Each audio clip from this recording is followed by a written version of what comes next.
I've been married to Michelle for 19 years, and for most of that time, I really believed we had a solid, if unspectacular life.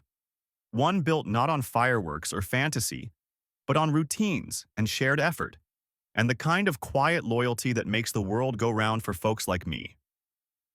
We lived just outside Indianapolis, in a modest, working-class neighborhood where the grass was trimmed low and the houses stood in tight rows like weary veterans, all shoulder to shoulder, bracing against time. I was the kind of guy who woke up before the sun, laced up my boots with the same rhythm I'd done since my 20s, and headed off to work with a thermos full of gas station coffee and calloused hands that earned every dime we spent. Construction work isn't glamorous, and it sure doesn't make you rich, but it gave me purpose. I built things. I fixed things. I made homes for other people. I came home tired, but proud. Michelle, she worked part-time at a local floral shop, and when she wasn't arranging tulips or ringing up anniversary bouquets, she managed our house. Bills were paid on time, dinner was usually hot by 6, and we had 2 boys. Boys who gave my life meaning in a way I never even saw coming back in my single days. We weren't flashy, but we were stable, or so I thought. I used to smile just watching her fold laundry while humming some song she half remembered from the radio. There was a time, and I remember it clear as a spring morning, when I would have bet everything I owned that she was happy with the life we built together. We had a mortgage, family barbecues, little league games, and the kind of ordinary routine that I always thought was the dream. But then, things started to change. Not all at once, not in any big dramatic way, but like a slow leak under a sink. You don't notice it at first, and by the time you do, there's water damage creeping up the cabinets. It started with small things, so subtle I talked myself out of noticing them. Her phone was always on silent, always face down on the table. She started wearing perfume again, not the soft lavender scent she used to spritz on for Sunday service, but something heavier, like something you'd wear out to a club, not a fitness class. And she started going to Zumba every Thursday night, which struck me odd, considering she'd never mentioned an interest in group exercise before. She'd come home flushed, not sweaty, and in a mood that swung from cold to saccharine sweet in a blink. It was the kind of cheerfulness that doesn't grow from joy. It's pasted on like wallpaper over rotting drywall. Still, I said nothing. I told myself maybe I was tired. Maybe I was reading into things. I clung to the belief that she was just going through something. Hormones, stress, boredom, hell, maybe even a midlife crisis. I kept bringing her coffee in the morning, telling her I loved her, offering to pick up groceries or take the kids off her hands for a bit. I did all the things a husband's supposed to do when things feel off. I trusted her. That was my first mistake. I didn't want to be the guy who accused his wife of cheating just because she changed her shampoo and smiled too hard after spin class. I figured every long marriage had its dips. But then came the night my brother-in-law, Michelle's sister's husband, called me, and I'll never forget the sound of his voice. He wasn't trying to stir up trouble. I could hear it in his tone. Hesitant, nervous, like he didn't want to be the one to drop the grenade but also couldn't sit on it. He told me he saw Michelle at a bar. Not a gym, not a Zumba studio, a damn bar, 2 towns over, laughing with some guy, touching his arm, leaning in close like teenagers at prom. I asked what time. He said around 7, which just so happened to be when she was supposedly working on her cardio. And I swear to God my stomach dropped like someone had punched a hole through the floor under me. I stood there in the garage, the phone hot in my hand, surrounded by tools I suddenly wanted to throw across the room. Something inside me snapped. Not like rage. No, not yet. But like a cable inside me finally snapped from being stretched too far for too long. That moment, I knew. Deep down, I knew. She wasn't mine anymore. Maybe she hadn't been for a while. But that was also the moment I decided I wasn't going to sit there like some fool while she used my back as a doormat. If she thought I was just some dumb husband who didn't notice, who wouldn't fight back, she had no idea what kind of man she married. From that point forward, I decided I wasn't going to just find out the truth. I was going to make her regret every second she spent thinking I was stupid. I wasn't going to confront her right away, no. I wasn't going to scream or beg or cry. That's what she'd expect. No, I was going to let her keep playing her little game. Let her think she was in control. Let her dance in circles thinking she was so clever and sneaky. Because the moment she thought she'd won, that's when I'd show her just how badly she underestimated me. I'm a builder by trade, but when someone comes into my house and sets fire to everything I spent years building, I don't just douse the flames. I make damn sure they're the ones left standing in the ashes. Once I made up my mind to find out the truth and to make her pay for every crooked smile and every lie wrapped in cheap perfume, I knew I couldn't just charge in swinging. That's not how you win wars. I'd spent 20 years on job sites, watching men ruin their backs, their marriages, and their lives because they didn't stop to measure twice before cutting once. And I wasn't going to make that mistake, not with something this big. So I started playing dumb. Let her think I was the same dependable fool who filled her gas tank and fixed the loose tile in the upstairs bathroom without ever asking why she started locking her phone like it held government secrets. I smiled when she came home late, even kissed her cheek when she tossed out some half-assed excuse about a post-class smoothie or a girls' night she forgot to mention. I said, "Sounds fun, babe." And I meant it, because I was having fun too. Watching, waiting, learning. Every Thursday it was the same act. Tight yoga pants that didn't look like they'd ever seen a treadmill. That same damn perfume that smelled more like nightclub regret than health and wellness. She'd give me this weird little half smile like she was tolerating my presence, not appreciating it, and then she'd say, "Don't wait up. I might grab dinner after." And I'd nod like an idiot and say, "No problem, you deserve it." But inside, something cold was settling into my bones. Something I hadn't felt since I was a teenager and caught my old man cheating on my mom. This hard, bitter thing that took root in my gut and refused to move. But I didn't yell. I didn't accuse. I just kissed her on the cheek and watched her walk out the door, then followed her. That first night, I left 5 minutes after she did, took my old F-150 and made damn sure to stay 3 cars behind the whole time, headlights off when needed. She drove past the gyms, past the smoothie shops, out of our little zip code and into another town entirely. I followed her to a dive bar with a crooked neon sign half flickering out the name, and I parked across the lot in the dark like some noir detective, breathing slow, eyes locked on the front doors. And sure enough, 10 minutes later, I saw her. Sitting in a booth, not with any girlfriends or Zumba partners, but with a man. A stranger. He had that kind of smarmy confidence you can smell through the glass. Slick hair, smirk like he'd never worked a day with his hands, and a posture that said he thought the world owed him a free drink and a good time. I watched her lean across the table, twirling her hair, laughing with her mouth wide open like she was 16 again. She reached across the table and touched his hand. Then, as casually as if she were ordering an appetizer, she kissed him. Right there in the open. No shame, no hesitation. Like she wasn't married to someone who'd put nearly 2 decades of his life into her, who still had her wedding vows memorized, even if she didn't. I sat there gripping the steering wheel so tight I thought the leather might split under my hands. Cold air poured in through the cracked window, stinging my face, but my hands didn't shake. They were steady. Calm. Not because I wasn't furious, but because something deeper had taken over. This wasn't shock anymore. This wasn't heartbreak. This was something sharper, cleaner. A kind of focus I'd only ever felt when hanging off a scaffold 3 stories high, making decisions that meant someone lived or died. I pulled out my phone and started recording. Photos, videos. I zoomed in on her face when she laughed, on his hand when it brushed her thigh. I caught every angle I could without moving, storing each frame like a nail I'd hammer in later. I stayed there for 2 hours. Watched them drink, laugh, lean in close like characters in a romance movie. They left together just before 10. He walked her to her car and kissed her again. This time slow, deliberate, like he wasn't in a hurry because this was just another night in a long, comfortable affair. Then he got into his own car, and they drove off in opposite directions. And I sat there in the dark, heart pounding, hands ice cold, thinking about every lie she'd fed me over the last few months. Thinking about every time I poured her coffee, rubbed her shoulders, fixed her damn car, and believed we were still in this together.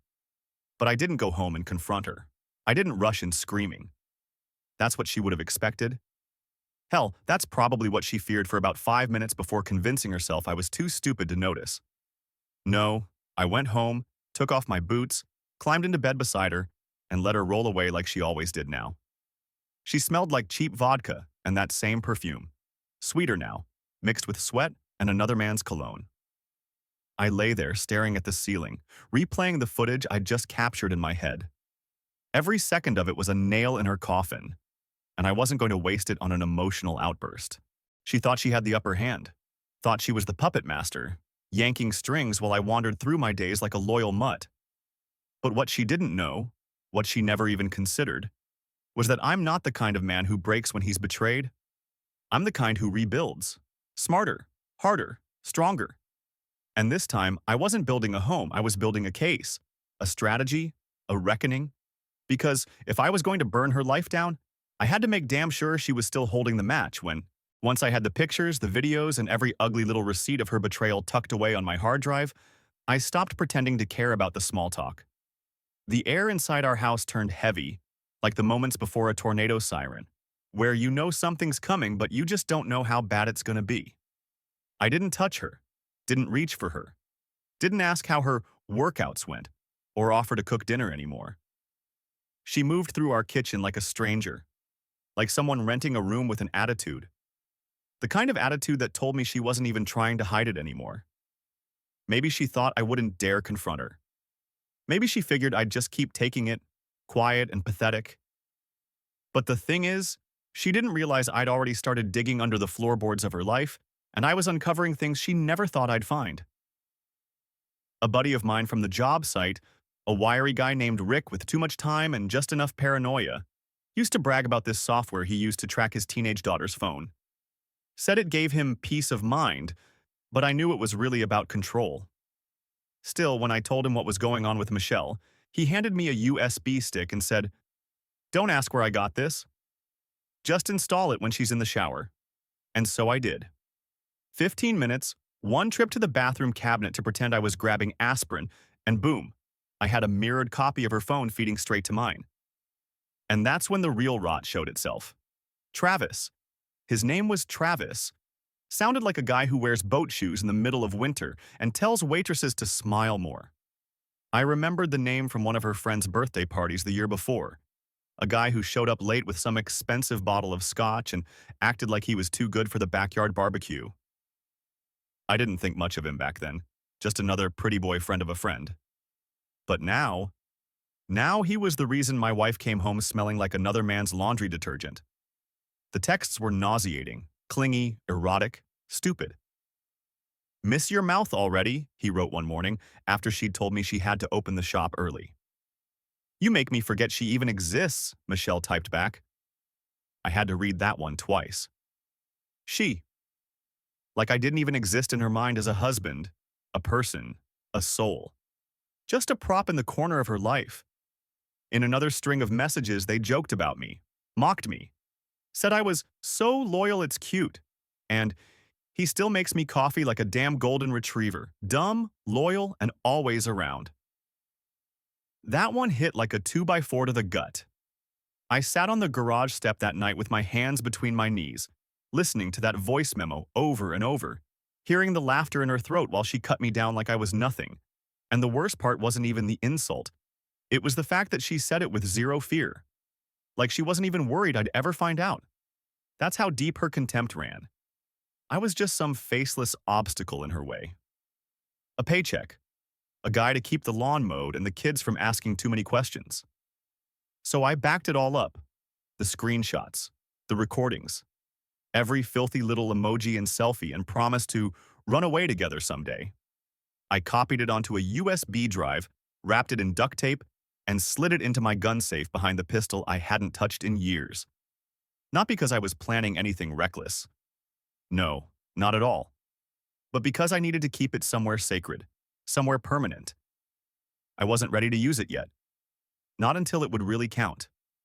And when the day came, I dropped that evidence like a wrecking ball. But until then, I had to keep the game going. Let her feel secure. Let her think she was still smarter than me. And I'll be honest, There were nights I wanted to scream. Nights when I wanted to wake her up out of her snoring fake sleep and shove the phone in her face, demand she say his name out loud, force her to admit what she was doing to our family, to our kids. But every time I got close, I heard her words again. He's like a golden retriever. That laugh. That venom disguised as charm. And I knew that if I blew up too soon, she'd spin it, twist it, cry crocodile tears and act like I was paranoid, abusive, controlling. Hell, she might even call the cops and paint herself the victim. That's what cheaters do when you confront them too early. They rewrite the script and cast themselves as the wounded bird. So I waited. The silence in our house stretched longer and colder. We went whole days without speaking unless it was about groceries or the kids. And when we did speak, it was clipped. Civil, but dead. Like two diplomats negotiating a treaty after a war neither one wanted to admit they started. I'd come home to find her already in bed, phone screen glowing like a beacon of betrayal. She stopped wearing her wedding ring, said it made her finger itch. I wanted to say something snide like, maybe that's just your guilt crawling out. But I bit my tongue. Because the more she showed her contempt, the more she revealed her cards. And I was still stacking mine, higher and higher. It wasn't just about the affair anymore. It was about the humiliation, the sheer disregard. The way she looked at me like I was in the way. After 19 years, after 2 boys, a mortgage, and every holiday spent together, she still looked at me like I was disposable. Like she'd been waiting for the right moment to step over me and into her new life. But what she didn't know, what she couldn't know, was that while she was busy planning a new future, I was digging a pit under the one she had. And when she finally fell, she wouldn't even know which lie made the ground collapse beneath her. I was done being the loyal husband. I was done being the damn retriever wagging his tail while his world went up in flames. Now, I was the storm. I had everything I needed, but I waited. I sat on it like a bomb ticking down, knowing that every second I stayed quiet was another second she thought she was winning. That was the fuel I needed.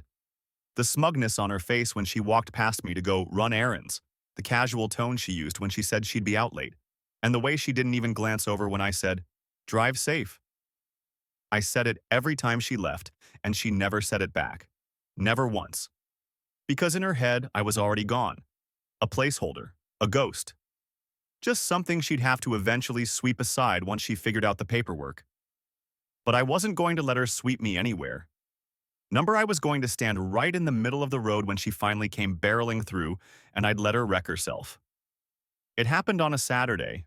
I'd gotten up early, fixed the leaky faucet in the upstairs bathroom, because that's what I still did, even with betrayal stinking up the house like mold behind the walls. And I made coffee like usual.